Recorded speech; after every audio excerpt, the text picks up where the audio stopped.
Damai sejahtera Allah yang melampaui segala akal itu kiranya memelihara hati dan pikiran saudara di dalam Kristus Yesus.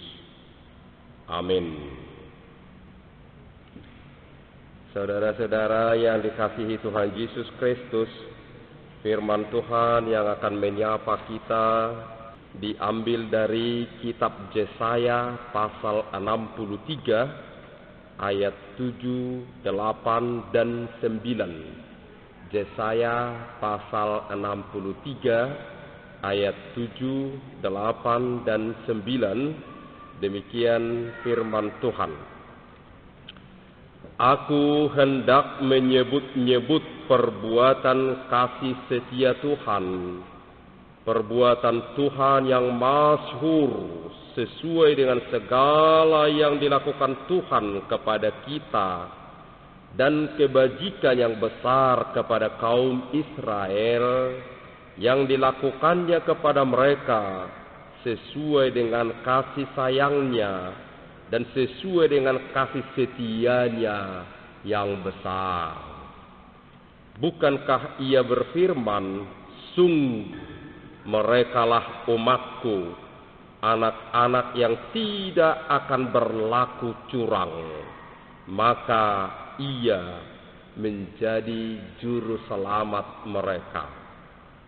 Dalam segala kesesakan mereka, bukan seorang duta atau utusan, melainkan ia sendirilah yang menyelamatkan mereka.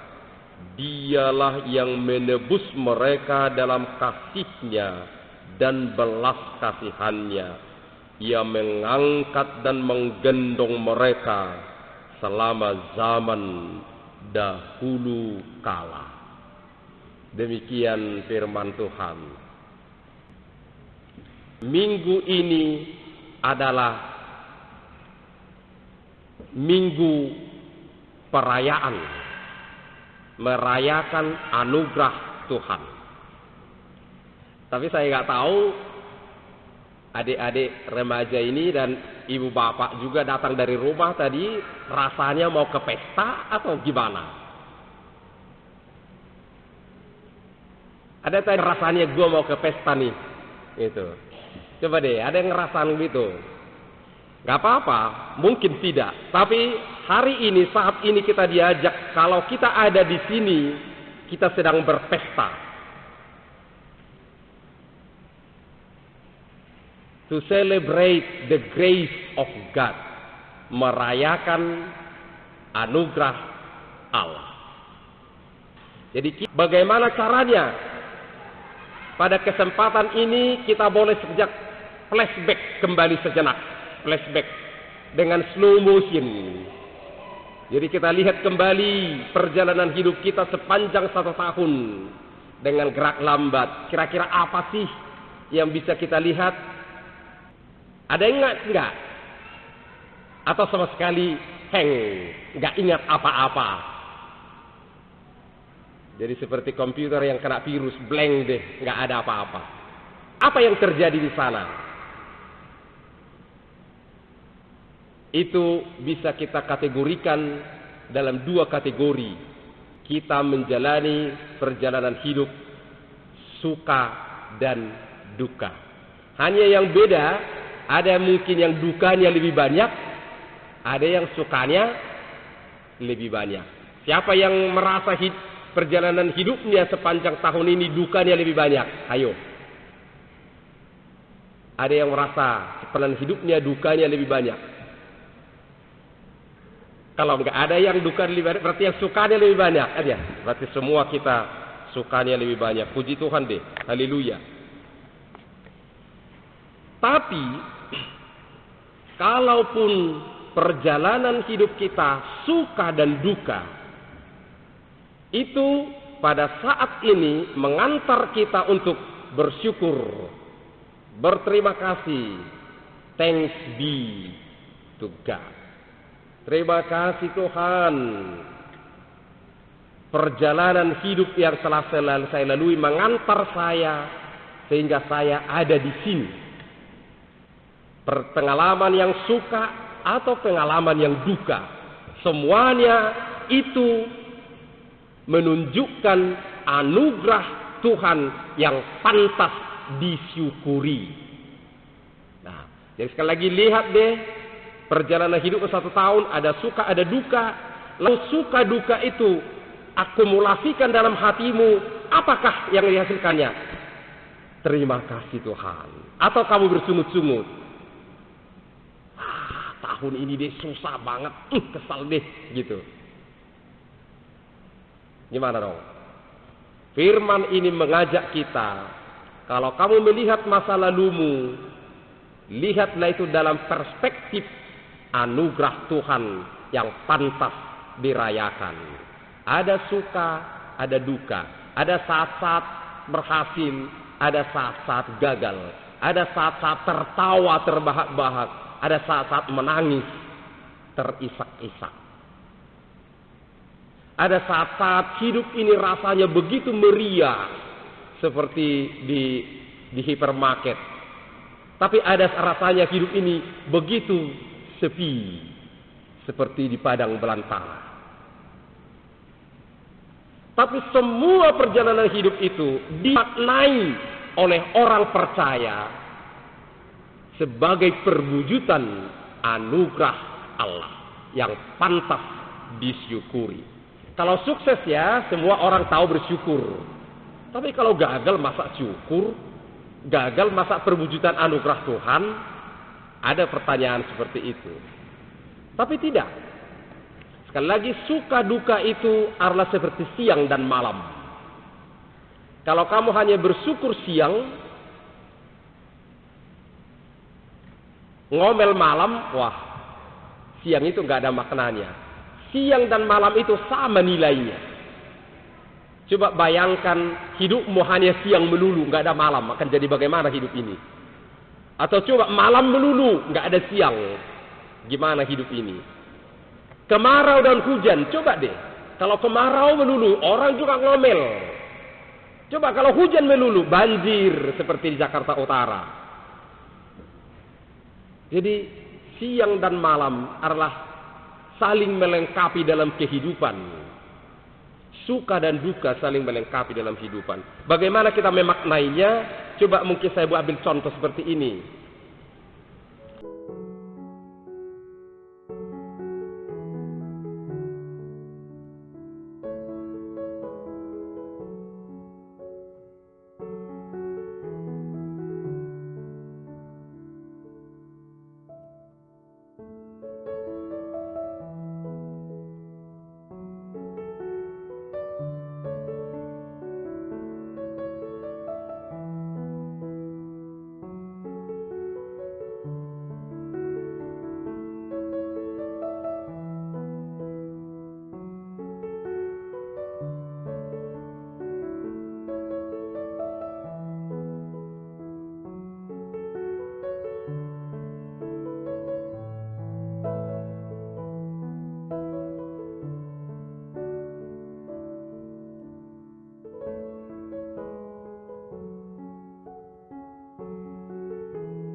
Jerapah. Jerapah itu, tahu jerapah ya? Yang leher panjang seperti zebra, tapi bukan zebra, sejenis itu. Jerapah. Kalau jerapah itu melahirkan, begitu anaknya lahir, tahu diapain anaknya? Induknya langsung menendang anaknya. Ditendang bukan hanya sekali. Ditendang, akhirnya karena ditendang, anaknya berdiri. Sudah berdiri, ditendang lagi. Jadi kalau kita melihat itu, kejam banget. Ibu macam apa ini? Masa anaknya lahir malah ditendang, malah dipukul. Sudah berdiri, ditendang lagi.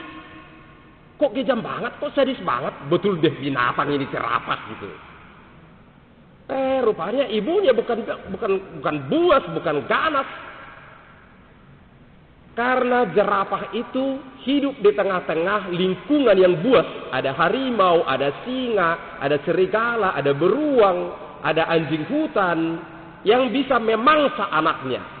Karena itu begitu lahir, anak itu harus dilatih agar bisa cepat berdiri dan bisa berlari. Caranya bagaimana? Yaitu begitu lahir bukan dijilat-jilat, ditendang-tendang. Dan supaya dia bisa berdiri, sudah berdiri, dijatuhkan lagi supaya tahu dia berdiri lagi. Sesudah itu mantap kakinya, baru dia bisa jalan. Coba lihat, kalau kita lihat, kok sadis banget, kok kejam banget sama anak sendiri. Tapi dia bukan kejam, justru dengan cara itulah dia bisa melatih anaknya untuk bisa survive, bertahan hidup. Saudaraku, itulah pengalaman-pengalaman pahit dalam kehidupan. Jangan berpikir kalau kamu mengalami keadaan pahit, kegagalan, kekecewaan, penderitaan dalam hidup. Kok kejam banget sih Allah ini? Ada banyak berkata ketika ayahnya tiba-tiba meninggal, kejam. Allah nggak ada, Allah kejam. Masa dia ambil ayahku?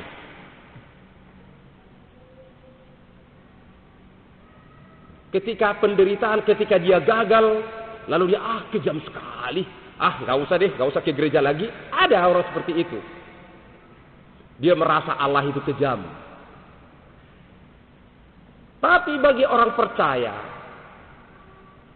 suka dan khususnya duka, itu adalah bagian dari proses pembentukan Allah untuk kita. Proses pembentukan Allah untuk kita agar kita menjadi matang, dewasa, tangguh menjalani kehidupan ini. Kalau kita memaknai perjalanan hidup kita, sukanya dan dukanya sebagai bagian dari proses pendewasaan kita oleh Allah, maka pada kesempatan ini, apapun yang terjadi dalam hidup saya, suka dan duka, saya ada di sini. Terima kasih Tuhan, aku bersyukur bahwa Engkau membimbing, menuntun saya, sehingga saya adalah saya seperti sekarang ini. Saudara-saudara, apakah hati kita sekarang dilimpahi oleh rasa syukur atas apa yang terjadi dalam pengalaman hidup kita sepanjang tahun sampai hari ini? Atau ada yang tidak peduli sama sekali? Memang gua pikirin. Biar hatimu pada akhir dipompa dengan rasa syukur. Terima kasih Tuhan, Engkau telah menuntun. Jadi kalau tadi saya di sini, saya sekarang ada di sini akan menyebut-nyebut perbuatan kasih setia Tuhan, akan menyebutkan perbuatannya yang masyhur, menyebutkan apa yang dilakukannya untuk saya, akan menyebutkan semua tuntunan Tuhan untuk saya. Jadi pada akhir tahun bukan ngomel, dia bukan orang yang sukses, dia mengalami banyak kegagalan, dia mengalami banyak tantangan, dia mengalami banyak penderitaan, tapi dia bilang, aku akan menyebut kebaikan Tuhan. Sekarang adalah momennya, adalah kesempatannya menyebut-nyebut kebaikan Tuhan. Sayang kita. Tapi ada orang nyebut kebaikan susah banget. Kebaikan Tuhan untukmu. Apa ya? Tapi kalau kejelekan, wah dia bisa buat daftar sampai 100 atau 1000. Buat daftar kebaikan yang dia alami dia nggak ada. Sekarang tugas kita bukan mendaftarkan kejelekan, kegagalan, kerugian, tapi daftarkanlah sekarang semua kebaikan Tuhan yang kamu alami. Dan untuk itu bersyukurlah. Sekali lagi, kebaikan Tuhan bukan hanya sukses ya.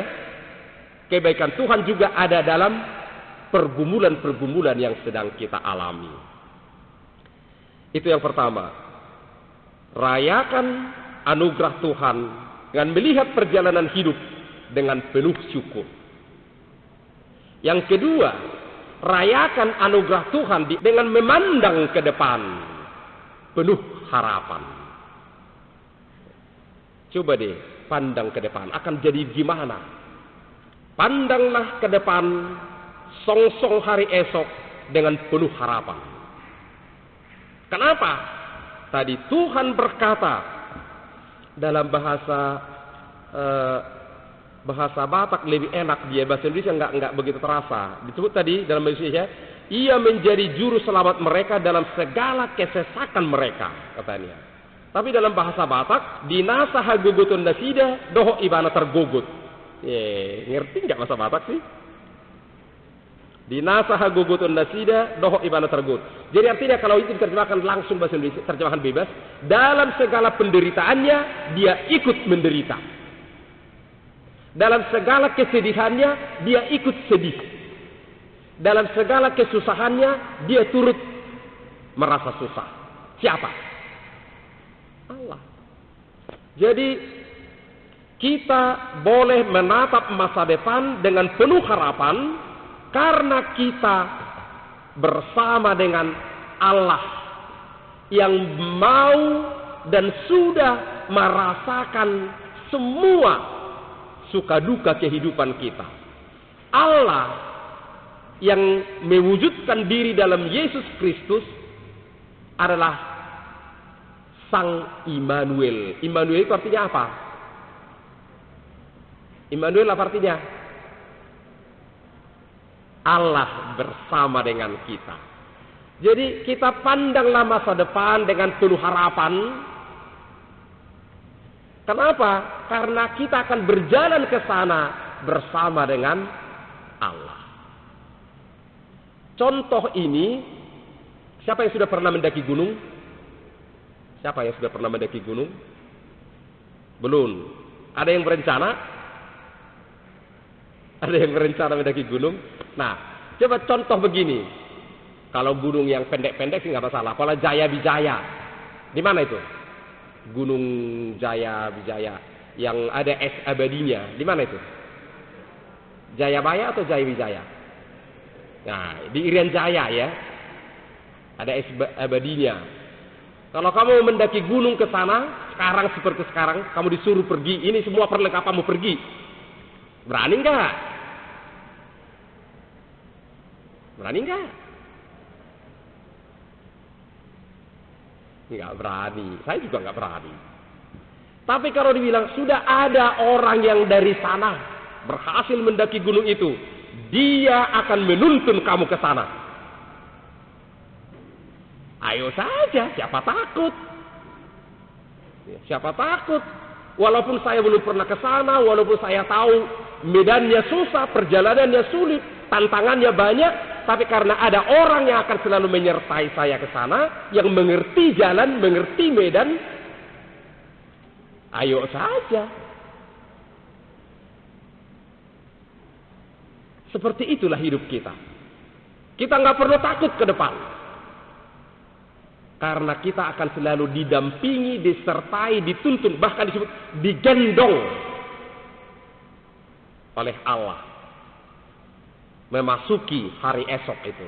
Walaupun hari esok itu gelap, kita tidak tahu apa-apa yang aku tahu. Di sana akan banyak kesulitan. Aku tahu besok tidak selalu lebih baik dari kemarin. Aku tahu besok jangan-jangan lebih susah dari kemarin. Tapi aku tidak takut. Aku tidak takut karena aku akan pergi ke sana bersama siapa? Bersama Allah. Makanya Mazmur 23 ayat 4. Coba deh baca dulu Mazmur 23 ayat 4. Sekalipun aku berjalan dalam lembah kekelaman, aku tidak takut. Kenapa? Karena aku bersama dengan Dia. Tapi kalau sendirian, lihat gelap aja sudah ketakutan. Tapi kalau segelap apapun, kalau kita percaya ada yang lebih kuat bersama kita, ayo aja. Siapa takut?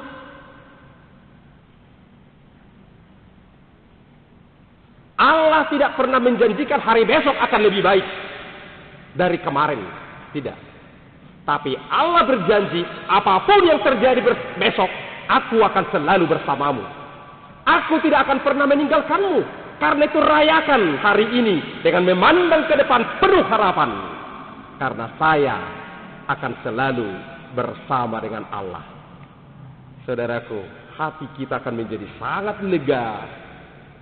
Kita boleh bersyukur karena masa lalu kita adalah anugerah dan masa depan kita juga adalah anugerah yang penuh dengan pengharapan. Karena baik masa lalu maupun masa depan kita selalu bersama dengan Immanuel, dengan Yesus Kristus. Amin. Terima kasih Tuhan Yesus untuk firman indah yang boleh menyapa, meneguhkan dan menguatkan kami. Biarlah firman-Mu ditorehkan dalam hati sanubari kami, agar sungguh-sungguh Tuhan, pada minggu terakhir tahun ini kami boleh melihat sejenak masa lalu kami dengan rasa syukur dan melihat ke depan dengan penuh pengharapan. Karena baik pada masa lalu Engkaulah yang menuntun, membimbing, kasih setia-Mu yang nyata dalam hidup kami.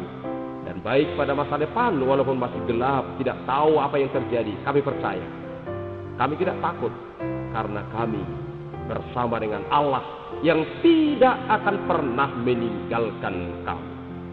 Tuhan, ke dalam tangan-Mu kami serahkan juga seluruh hidup kami, khususnya anak-anak muda belia ini.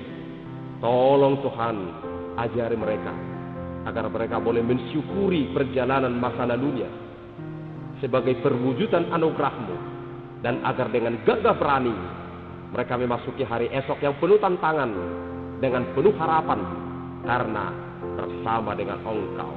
Terima kasih Tuhan Yesus, dalam nama-Mu kami berdoa, bersyukur dan berserah. Amin.